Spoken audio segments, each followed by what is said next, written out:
Plus every స్టెప్లో quality ఉంది మన products. Every step by step, seed to feed అంటారు. కానీ బయట లేదు.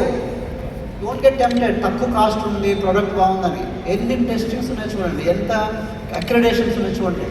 ప్రపంచంలో ఎన్ని లేబోస్ ఉన్నాయో అన్నీ ఉన్నాయి. లో గ్లైసెమిక్ ఉంది, జిఎంటీ అంటారు, గుడ్ మ్యానుఫ్యాక్చరింగ్ ప్రాక్టీస్ ఫాలో అవుతుంది. గవర్నమెంట్ ఏం చెప్తుంది ఫాలో అవుతుంది, ఫాలో అవుతారు. Plus company give back, charity ఉంది. ప్లస్ పార్ట్నర్షిప్స్ ఉన్నాయి మనకి వరల్డ్ ఫుడ్ ఆర్గనైజేషన్స్తో. Plus CSR, corporate social responsibility ఉంది మన కంపెనీ. అట్లాగే న్యూట్రిషన్ క్లబ్స్ 67,000 బ్రాంచెస్ ఉన్నాయి మనకి. అంటే కంపెనీ కన్నా మనం పెట్టుకున్న బ్రాంచెస్లో, అంటే అర్థం ఏంటంటే మనకి even Burger King, KFC, McDonald, Starbucks కన్నా ఎక్కువ ఉన్నాయి మనకి బ్రాంచెస్. 67,000 లొకేషన్స్ అంటే అర్థమైందా? కాబట్టి దాన్ని తక్కువ అంచనా ఏంటి? We are very number 1 company. And Guinness book of world records కూడా మనం బ్రేక్ చేస్తాం. Guinness book of world records, can you believe it? Okay, so కాబట్టి నా స్టోరీ చెప్పేస్తాను.